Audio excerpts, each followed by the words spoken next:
Good morning. Welcome to Monday Morning Coffee with Melissa. I'm your host, Melissa. Cheers. So, this morning is part 2 in our Star Wars mini series for Monday Morning Coffee. And this morning, I want to share a quote from the infamous Star Wars villain, Darth Vader. I find your lack of faith disturbing. Now, he says this to an Imperial officer who doesn't believe in the Force. The Force is the energy that Jedi Knights have. And there's more to it than that, but that doesn't really make a difference in the context that we're going to talk about this morning. So I really like that this quote by Darth Vader, because it is true. Like, when we don't have faith, it can be a little disturbing. So let's talk about that. And in a minute, I'm going to share a personal story that really helped me shift my mindset and my belief from having no faith to having tremendous faith and witnessing a miracle happen. So, first of all, I want to talk a little bit about what it feels like to not have faith. So, really think of a time where, say, you feel nothing was going right in your life. Maybe you lost a job, maybe your significant other broke up with you. Maybe you're just in a lot of debt and you don't know how to get out, so you've kind of lost faith in your ability to manage your finances. I don't know, it could be anything. Those are a few that have just happened to me, not just recently, but that have happened to me in my life. Those were the examples that popped into my head when I was coming up with what to talk about this morning. So, how does that make you feel when you're like, oh my God, I'm never going to get my finances in order. I'm in all this debt and I'm not making enough money. And it's like this debt is just a never ending cycle. I can't manage my finances. How do you feel? Well, you're probably going to feel a little depressed, anxious about the future, powerless, like, oh my God, I have no control over this. Like, what is happening right now? And you're probably going to be hard on yourself. You're probably going to feel shame, embarrassment, guilty for maybe not being responsible. That's a big feeling that I felt back in the day when my finances weren't in order. And think about that. Like, when you don't have faith in something, in yourself, in a process, anything, can be such a Debbie Downer. And for me, I get really negative, like, who cares anymore? I'm just going to do this.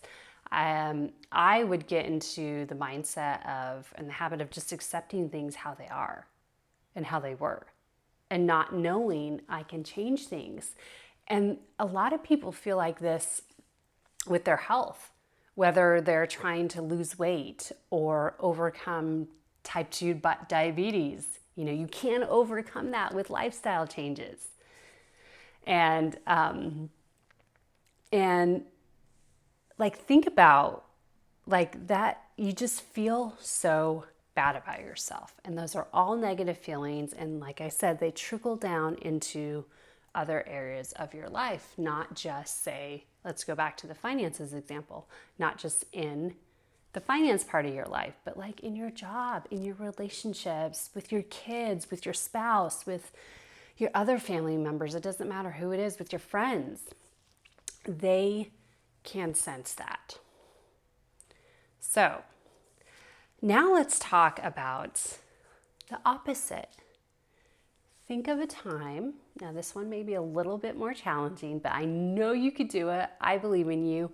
Think of a time when you had complete and utter faith in something, whether it was your ability to achieve a goal, your ability to do anything, or, going back to the finance example, your ability to be able to sit down, be strategic, set up a plan to pay off your debt, and go after it and start taking the steps. So think about how did you feel? Did you feel empowered?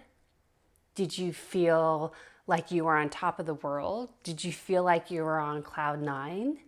Did you put off this positive vibe with your can-do attitude? Yes, you probably did, whether you knew it or not, or believed in it or not. You were putting off that can-do attitude. I can do this. I got this. That is having faith. Now, imagine the difference, like not having faith, like, you feel so crappy. And then having faith, you're like, I can do anything. And that's really truly how it feels. So now I'll share an example from my own personal life, which I've talked about this before, but in other contexts, but I'm going to share it again because when I was putting together the content for this video, I thought, wow, this is really totally a great example of it. So in 2016, my husband and I went on our first backpacking trip, and we didn't know it at the time when we booked the trip. Maybe my husband knew it. He had researched the trail more, but we were hiking one of the most difficult trails in the world. For our first backpacking trip. Okay, now let me just say, we are hikers. We love hiking. We've done several hikes, down here where we live. And growing up in Reno, I loved hiking. So we weren't strangers to hiking. We were, however, strangers to really difficult trails like this one. So we decided, let's backpack the Nepali coast, which is on the north side of the island of Kauai in Hawaii. And it's a beautiful coast. It's the wettest side of the island. So it's very, very lush. That side of the island gets the most rain. So we booked it in June. We got our permits. We're so excited. We're like, yeah, this is going to be so much fun. And we get there, and all the locals are like, yeah, we've been having unusually high rain for this time of year. So, and we had like 6 river crossings, stream crossings. So we're like, crap. So we were so anxious the night before. I was anxious. I didn't sleep all night. And so we get up. We had a car service taking us to the trailhead. And the car service picked us up, and our driver was amazing. He was like, yeah, just be careful, just be mindful, be responsible, stay where you're at, don't cross any streams. I've seen a lot of people go, and, there are people that die on the trail because of the stream crossings. So I'm like, oh, yikes. So we get on the trail and we hike to the end of the trail, 11 miles in to where we were camping the first night. And it was beautiful. It went really well. There was one scary section, one difficult section, but I'll talk about that in another Monday Morning Coffee, because that is for another topic. But so we go hike the 11 miles in, we camp at the beach. We were exhausted. Scott was delirious because he just was dehydrated. And anyways, other than that, it was great. It was a beautiful hike. We had so much fun. We camped at the beach, and then we get up the next morning and we go back to the other campsite. Because it's an in and out. So we go back to the other campsite and we camp there for the night. And it's beautiful. Like, we made it there at like 2 or 2:30 in the afternoon. We sat around, we played cards, we read our Kindles, and we just relaxed. It was amazing. Felt so good. Then it starts raining. And so we go in our tent. We're just hanging out in our tent, eating dinner, and then we go to sleep. When you camp, you go to sleep when the sun goes down because you have nothing else to do. And anyways, I love that about camping. So we go to sleep, but it rained on and off all night. And we slept right next to a stream, one of the stream crossings. And if we would have camped on the other side, it would have been better for us in the morning because we would have already been on the other side. But the spot where we wanted to set up our tent was on the other side. So we knew in the morning we had to cross the stream. We were like, no problem. Well, since it rained on and off all night, we woke up and the water level was so much higher. Oh my God. So all night, of course, I'm panicking. Like, oh my God. Because we had planned to get off the trail that day. And we were only camping for 2 nights. And so I'm like, oh my God. And we had a flight to Maui the following day to go hang out in Maui for 3 days. And I was panicking. I'm like, oh my God, I am going to Maui. And I was so worried about the stream crossings. We both were. So we get up early, we pack up camp, and I was so scared to cross that first stream. Scott had to go first. Of course, he's 6'2". I'm 5'4". His legs are a lot longer than mine. I'm like panicking, like, oh my God, we're not going to do this. And I totally lost faith. I had no faith in my ability to cross the streams safely and efficiently. So anyways, Scott ended up getting across and we figured out a way. We found a solution to where it was safe enough for me to cross. So we found a solution, and long story short, I crossed. And I'm like, oh my God, I'm so grateful. So then there were other stream crossings along the way, but nothing difficult like that. So we go, and then we get to the very last stream crossing, and it was up to here on me, up to my chest. And the rule of thumb is to never cross a stream if it's above your knees. The water line has to be below your knees. So we saw these, so we're like, Scott's like, oh my God, we can't do this. And I'm like, nope, we're doing it. We made it this far. I have faith. Let's just go.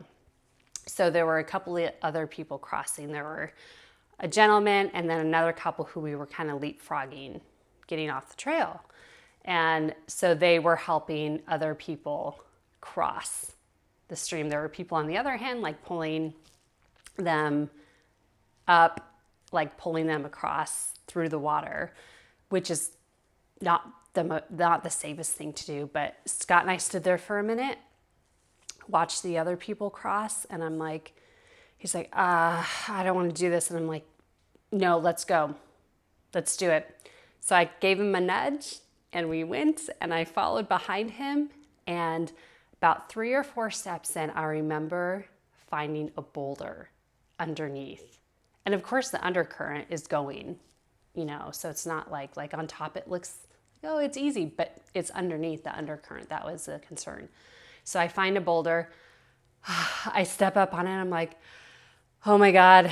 The woman on the other side pulls us across, and I breathed a huge sigh of relief.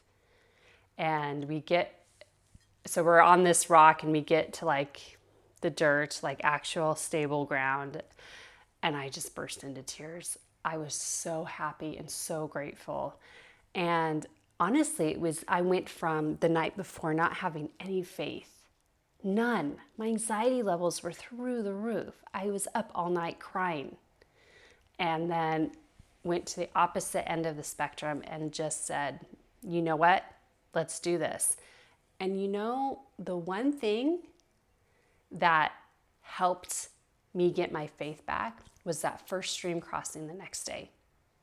That first one, to where we were like, crap, how are we going to get across this? Scott got across, and then we're like, okay, we got this. It took us probably about a half hour to figure out how I was going to get across. It took us a while, but we were like, nope, we got to do this. We got this. We're smart people. We could handle it, and we could do this safely.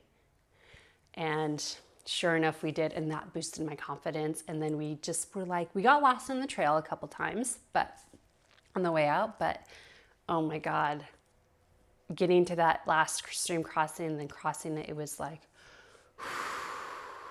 wow. So anyways, that really boosted my self-confidence too. And so really just having faith is sometimes just taking the first step, taking one step towards increasing your confidence, your self-esteem, whatever it is. One step to increase your faith, and then the next one, and then the next one. And before you know it, you're flooded with all this faith running through your body.